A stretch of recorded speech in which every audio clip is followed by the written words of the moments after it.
This episode of Hello PhD is sponsored by Promega and listeners like you. Thanks for your support. Or you're just generally supporting the projects of other people in the lab. Shipping things. There's a lot of mailing things in my lab. I don't know if that still goes on. Yeah, shipping, knowing how to ship dry ice, all these types of things. Welcome to Hello PhD, a podcast for scientists and the people who love them. This week, we open the mailbag to learn about setting boundaries, earning a master's degree on the way to a PhD, and more. Stay with us.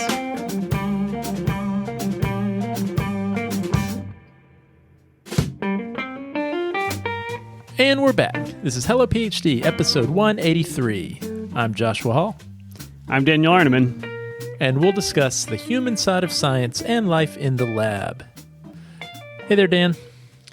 Josh, October. Super busy for me. I don't know about you.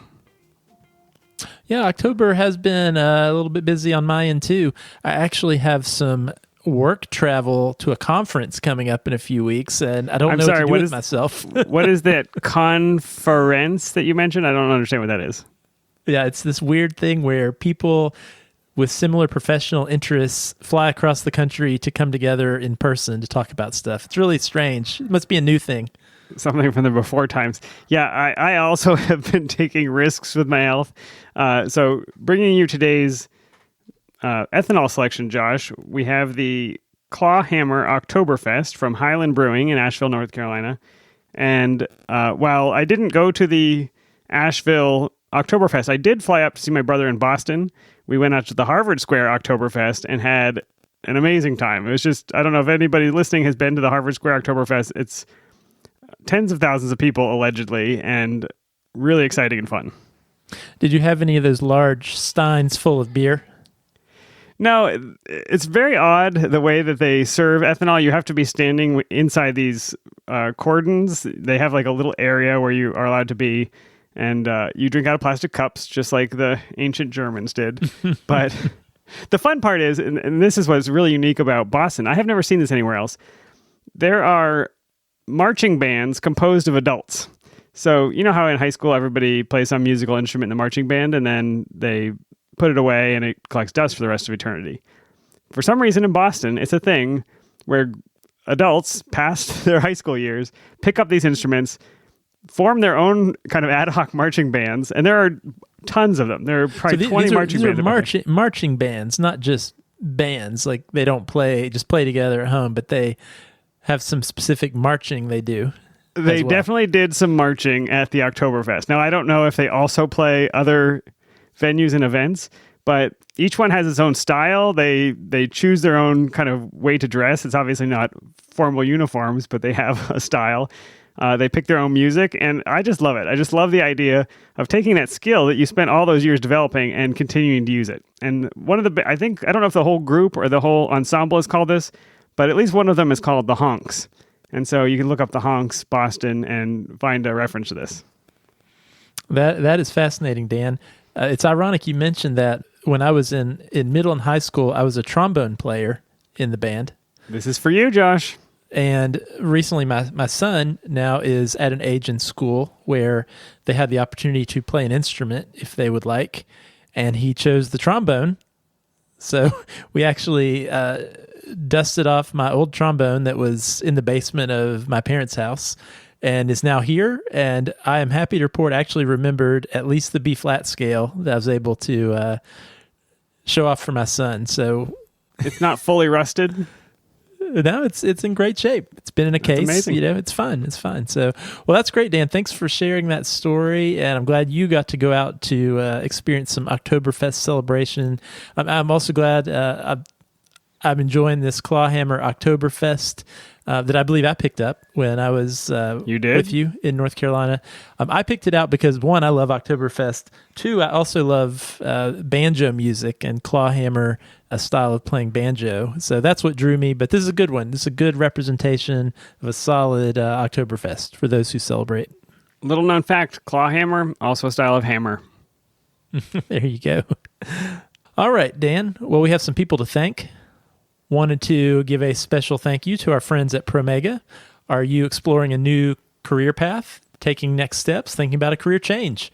From applying to internships or nailing that job interview, or if you'd just like to learn about next steps, Promega's professional skills and development page has all the resources you need to jumpstart your career. You can find all of this at promega.com/hellocareer. All right, Josh. Well, we will jump right into the mailbag. It's getting full, and we have some questions from listeners, so let's see what they have to say.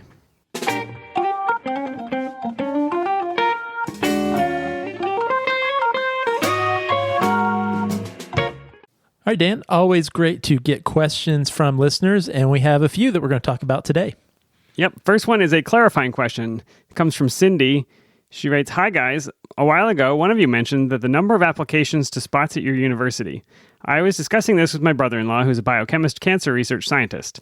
Anyway, I was certain you said you received 1,800 applications for 300 spaces in your program. He thinks that you meant that number is for all the graduate school, as in all programs. So I just wonder if you could clarify. Thanks, Cindy." Josh, this is something you said, not something I said. So can you help set us straight on how many applications and how many spaces and what the size of a program might be? Yeah, certainly. And I can't remember exactly what I said and when I said it, but you're right. This was certainly something I was likely talking about. In my previous job as an admissions director for a biomedical PhD program. So let's talk about this. Let's see if I can clarify what I think I was probably referring to and might help Cindy out. So the 1,800 applications number would have specifically been for our biomedical sciences PhD program. I was at a large state institution, and so the number of applications for all graduate programs would be much, much higher than that. That being said, the number I quoted is still pretty big, 1,800 applications for one program. But one thing that's important to note is our program was what's referred to as an umbrella program, which we've talked a little bit on the show before. But as a reminder, that means that by applying to our umbrella biomedical PhD program, you actually had access to 14 different PhD programs. So, for example, this was a biomedical sciences program. However, by coming into that program, you had access to the microbiology department or the neuroscience department or toxicology or 14 different programs. So, whereas all of those applications were for this one program, those students who came in actually filtered out into 14 different programs. But again, these were all biomedical in focus. Yeah, sort of on the order of 130 people applying to each of those departments had they been separate application processes, and assuming that people wanted to apply to them in an even way.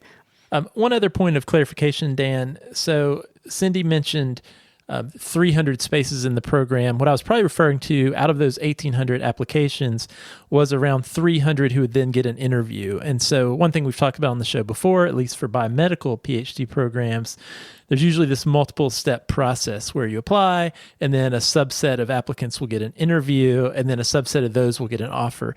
And usually the percent getting an offer from those who interview is pretty high. So in the case of this program, out of 300 who get an interview, around 200 will end up getting an offer, with the goal of around 100 filling those spaces in the program. And this is pretty typical because usually students or applicants who are applying to PhD programs are applying to multiple programs too. So just because, and you probably had this experience, Dan, you might get an offer to 2 or 3 programs, but ultimately you choose one and you turn the others down. So programs will make more offers than they have spots to hopefully then fill all the openings that they have.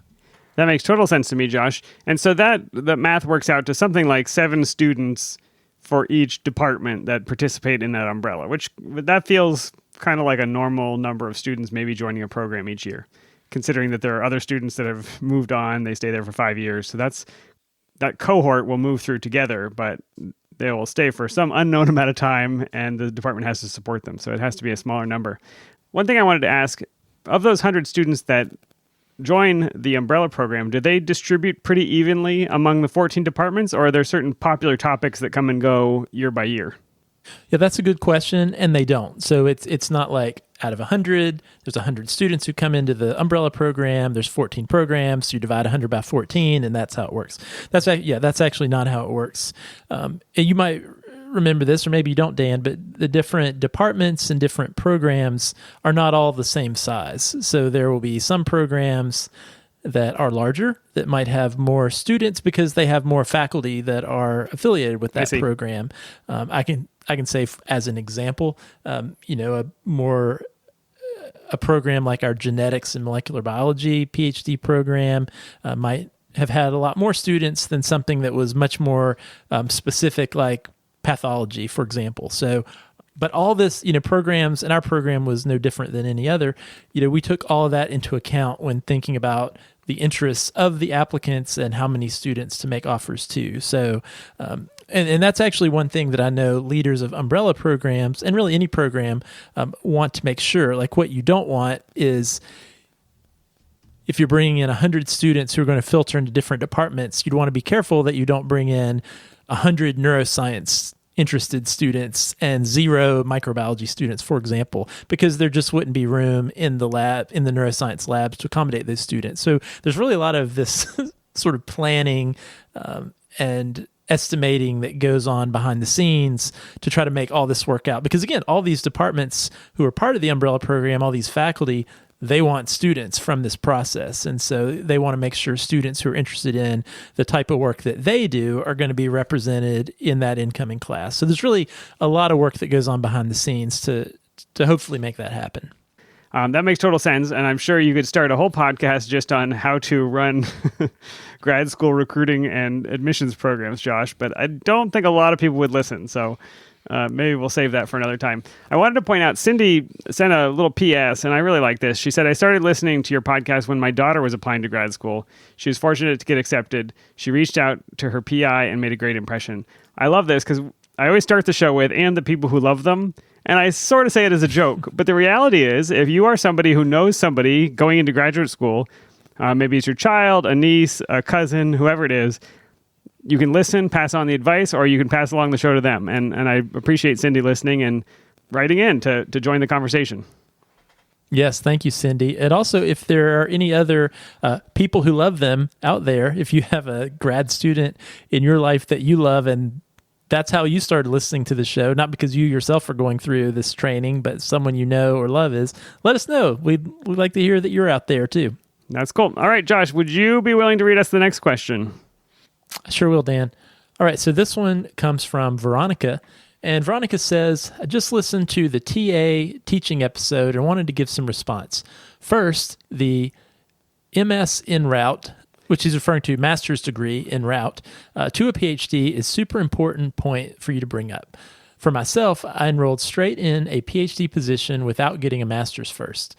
I had no idea about the option of master's en route until I told one of my committee members that I wanted to teach, and she told me I should really work on finding out if my department does a master's en route, which it turns out is the practice of awarding a master's after a PhD student has defended.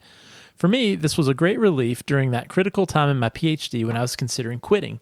I did not end up quitting, but knowing I could quit and get something from my experience was critical and even helped me not quit just from stress. Fast forward a few years, I'm now finishing my PhD this semester, but was able to apply for a tenure-track teaching position at a nearby community college. If I had not submitted the request for my master's en route from my department, I would not have been eligible to apply for this position until my PhD was awarded. I'm sure this is true for many positions that require a master's and for a lot of research fellowships. This is something not a lot of students know about. I would have never known about it, but it is now critical for me that I got that master's. I loved this because I remember this is an interview I did with Elena Talboy, and we talked about there's this secret, sneaky way of getting a master's degree during your PhD program. So the whole reason many of us sign up for a biomedical PhD program is because we get paid, they pay tuition and they pay a stipend. And if you were to go into a master's program and then a PhD program, you would be paying tuition for the master's program until you finished. So when she mentioned there was this way of getting a master's degree before you actually earned your PhD, I was like, I don't believe you, but we should find out. And thankfully a listener caught that, picked it up. And in some Googling, Josh, so you can type master's degree, EN space ROUTE en route, or if you're French, en route. But I found that different places call it different things. And so you're going to need to type in your university name, master's degree en route, or it's something called a continuing master's degree, or sometimes a master's in passing. And I can post a few links that I found. But the requirements for these vary by university or college. But what I typically saw is they expected some number of course credits, which makes sense. Typically, you'd have to pass some kind of qualifying exam, and you had to have been there some number of years. So you could get this master's en route between years 2 and 3 or something like that, or 2 and 5. So I think it's really worth checking out for all the reasons that Veronica mentioned. And it just may take some Googling, and you may have this option of having a valuable degree without having to pay for it. Yeah, totally great. And thanks, Veronica, for sharing this info with us and with our listeners. And also, Dan, this came from the episode that you just mentioned, the two-part interview you did with Elena Talboy. And if folks are interested in hearing those episodes to learn more, you can listen to episode 179 and 180. I think that, actually, Josh, as I'm thinking about this now, would this have been good for me or bad for me? You might have been out of there. I would have been out of there so fast. I think this is the case where it's like the ships land and they burn the ships so that you can't leave. You have to fight. Had I gotten my master's degree, I think I would have said, peace, I'm walking. Well, this is an interesting additional option for grad students to know about, even if they're in a terminal PhD program, because the way a lot of biomedical PhD programs work, at least, is there's not a default master's built in along the way. Some programs have that. That's just part of the official stepping stone to the PhD. But for biomedical PhD programs, often the master's degree sometimes can be like a consolation prize if you've done a certain amount of work, but you just decide, this PhD is not for me. There's a way you can exit with the master's degree instead of the PhD. But this is something beyond that. This is something different. This is getting the master's degree along with the PhD on your way, en route to the PhD. And that's how Elena brought it up when we talked about it. It was a way for you to get teaching experience, because at the community college, at the college level, you have to have the master's degree to even be employed in that teaching role. And I actually really like this as a way for maybe this is not on your university's website or your department's website, but I think it's totally possible you could go to your ombudsman or your director of graduate studies and say, look, I'm interested in teaching, and to do that, I need to get a master's degree. Is there something we can work out? Here's some examples of other universities that do it. Is there a way I can earn this degree as part of my PhD training? And so instead of saying, hey, I need a fallback plan, please pack this parachute for me, it's more of a positive, like, I need this to do the career that I want. And maybe you don't have this process right now, but what can we do to make it happen? And in Veronica's case, it's what enabled her to keep going. Exactly. All right, Dan, let's do one more. This last email might take us a little more time to talk through, but I think there are some great lessons in here for us to unpack. So do you mind giving that a read? I will do it. This says, hi, Josh and Dan. Thank you both for the much needed and outstanding podcast. So apparently this person has never listened, but is very kind. I've been a listener for a couple of years now, and now I have a question. I'm a rising first-year PhD student in and I'll leave out the department, program. I've already found my bandwidth attenuating. Here's some important context. I have about 5 years of full-time research experience and have a decent expertise in computational biology, both due to my BS degree and my research experience. This and a few other reasons made me an excellent fit for my current lab, where I began to work over a year ago, both doing research and what I call research-adjacent jobs. This and a few other reasons made me an excellent fit for my current lab, where I began to work over a year ago, both doing research and what I call research-adjacent jobs. He has that in air quotes. Now, I'm entering a PhD program as a grad student within the same lab. I still love the people in this lab and feel unbelievably privileged to do my research, but some developments have made things gradually more difficult. I put a lot of effort into being generally helpful and agreeable. My official position was a research assistant, after all. But over time, my continuing duties have all solidified into writing and become more official. However, if I continue these responsibilities as I enter grad school this fall, as I expect they will if I don't do anything to change them, I will certainly be carrying more than my weight in the lab. This is evident when you compare my duties to other grad students in the lab. As classes begin, and for my own sanity, I need to broach the subject of putting down some of these research-adjacent jobs indefinitely.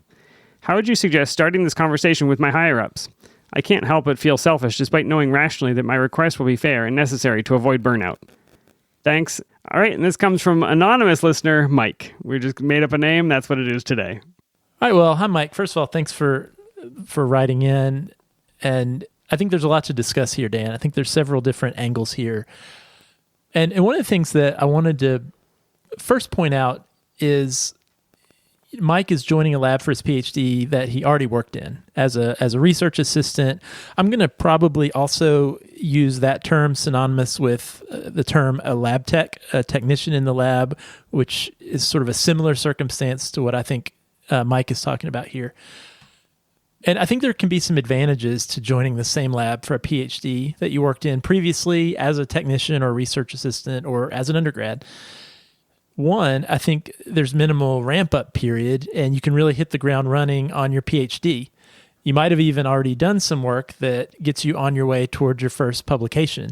Yeah, time is not something, time you can't buy. That's a pretty amazing resource to have, to know the lab, to know where things are stored, to know the people, the background of the research. I think those are all great things to have in your pocket when you get into grad school. Yeah, even techniques and protocols and the background information. You could probably remember, Dan, joining a new lab, there's a certain amount of time just figuring out what the heck you're doing. And so if your interest is graduating as quickly as possible, you've really cut off that period of acclimation. You can really just get started on a project. However, there's another side to that coin, and Mike highlights some of these potential challenges. First, it's important to note and to affirm for Mike that the role of a technician or a research assistant and the role of a graduate student in a lab are in fact different. So as a tech, you are an employee of the lab and of the PI, and your job in that position is to support the lab and the research. So in some cases, this might mean doing only support work. You're making reagents, you're maintaining cell lines or animal lines, you're taking care of paperwork, or you're just generally supporting the projects of other people in the lab. And this shipping could be things. There's a lot of mailing things in my lab. I don't know if that still goes on. Yeah, shipping, knowing how to ship dry ice, all these types of things. These might be the types of jobs that could be put on your plate if you're an employee of the lab, like a technician or research assistant. Maybe some of these are, Mike didn't go into detail about what some of these research adjacent items were that became his responsibility, but these could be types of things like that. And those are fine, and those are typical jobs of a research assistant or of a technician. Some technicians may not even have their own independent project. However, I've known plenty of techs, especially those who've either been there a long time, maybe they're career technicians or research assistants, they become lab managers, or individuals like Mike who are working towards going to graduate school later on, who did all those things we just talked about, but also had their own independent projects similar to a grad student. Sounds like this was probably the case for Mike. Now, what can be tricky is when you transition from being an employee of the lab to a graduate student without any break or without much break in between. It can be really difficult, as I think Mike's experiencing, for other lab members or even the PI to make their own mental shift and develop new boundaries because, they're also trying to get their work done and probably got really used to going to Mike to help out with XYZ. And that's understandable.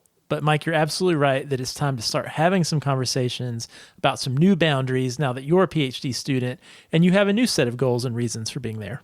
Yeah, I don't know how often this happens where the research assistant stays on in that same lab. I'm sure it happens regularly.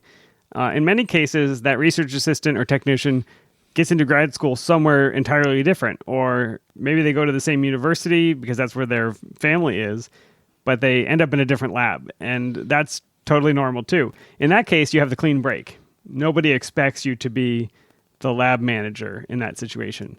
But for Mike, and I think this must happen quite often, where you really get to know that lab, the PI knows your work, they want to take you on as a graduate student. Now you've got to figure out how to navigate this change that doesn't feel like a change. Yeah, it can be, Dan, it can be similar to even outside the grad school academia world. If you're working at a job and you have position A, and then let's say you get a promotion or something, or you get moved and now you're doing position B, but you're basically still working in the same group and with the same people. They're like, well, yeah, I know Dan's doing position B now, but he's really good at position A, and we actually need some help with position A. Hey, Dan, you know how you used to always help us with this thing? You used to ship you could dry still do ice, that, right? Yeah, you could do that still. Yeah, definitely. One thing I was curious about, Mike mentioned as a research assistant, some of these adjacent duties that he was taking care of were put into writing, and his terms were they became official, I guess sort of officially his job.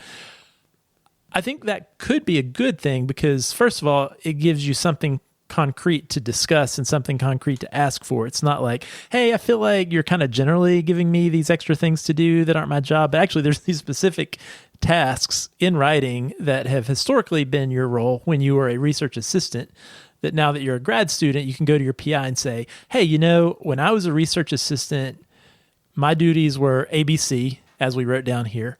But now that I'm a graduate student, I need to focus on my classes and my projects. So I would like to set aside A and B, for example. And look, I want to be clear, Dan, what I'm not saying is that as a graduate student, your individual project is the end all be all and no one should ever ask you to do anything. I've worked with grad students like that, and it's super annoying. You've worked in the lab, Dan, and part of it is communication and collaboration and sharing ideas and working together. That's an important part of science. And in most labs I worked in, there were certain jobs and tasks that benefited the lab as a whole, and everyone was expected to pull their own weight. All right, so what I'm not saying here is, all right, if you're a grad student, you just get to focus on your project, and the lab tech or the other people have to deal with making the reagents and shipping the primers and all this stuff. Loading the autoclave. That would always get on my nerves when somebody in the lab felt like it was the technician's job to do these quote unquote menial tasks. It's like, no, this is our lab's job. And if that's available and you're there to do it, go do it. You know what I mean? I think it's part of being a good citizen of the lab.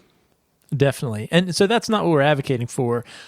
But what is important is the everyone pulling their own weight part and not just one person, especially as Mike actually said in his email, one graduate student compared to the other students in the lab, which Mike mentioned. So I think that's an important thing you could bring up with the advisor. If these research adjacent tasks are really important for the lab functioning to its full potential and functioning well, if they're critical items, then I think it's time for the PI to decide either, one, do we need to hire another research assistant to replace you because you're not in that, there's now a job opening for that position, or these tasks that Mike says are written down, A, B, and C, well, maybe Mike keeps taking care of A, and then this other grad student does B, and then the postdoc does C. But I think that's certainly, Mike, I wouldn't feel bad for having that conversation at all. Yeah, and not talking about it, I don't think is an option here, because the default mode is everybody will just expect Mike to do it, right? The PI will say, hey, this stuff keeps getting done. That's great. But maybe not know that Mike is staying too late and getting tired and getting burnt out until it's too late. And so you have to bring it up. And I think you've provided a roadmap for that, Josh. It's not an adversarial relationship. It's a, hey, look, I used to do these 3 things, and now I have these 6 other things that are part of being a grad student. Can you help me figure out how we can shift things around and make this work? Definitely. And so two last things I wanted to say really quick, Dan. It's important to note, and we've talked about this before, that labs are extremely transient environments.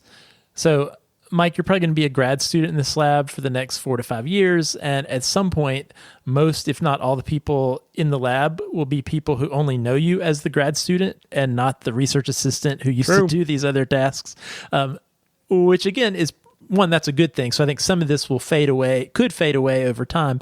But why it's also important for you to reestablish what's on your plate and reestablish your boundaries now as people go out of the lab and new people come into the lab.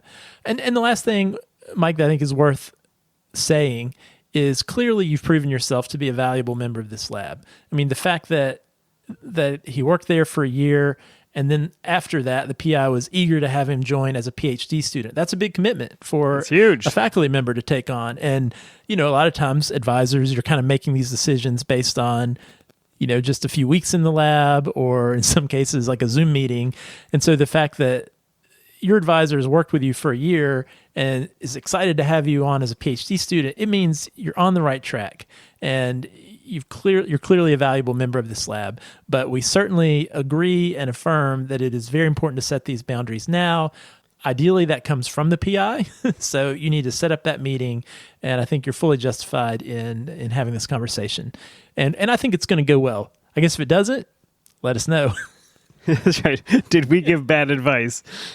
If so, reply to empty trash bin at podcast@hellophd.com. That's right. But yeah, Mike, good luck. And hopefully this will be helpful advice for you, and best of luck to you. All right, Josh. Well, I'm going to close up the mailbag for this week. Always entertaining to talk with you. I want to remind everybody that we thrive on hearing from you, hearing your questions, finding out what's going on in your world, in your life. So if you do have a question or a topic idea, you can email it to us, podcast@hellophd.com. You can send us a tweet at hellophd. If you like us, you can leave a review on Apple Podcasts. We do enjoy the feedback, and it helps new listeners to find the show. If you want to support us, you can become a patron. Simply go to our website, hellophd.com, and click the Become a Patron button, or visit patreon.com/hellophd. We would appreciate the Oktoberfest money, and thanks to the ongoing support from our patrons. All right, Dan, always a pleasure. Thanks to everyone who wrote in, and nice talking to you today. Yeah, and we'll see you next time, Josh. See you next time.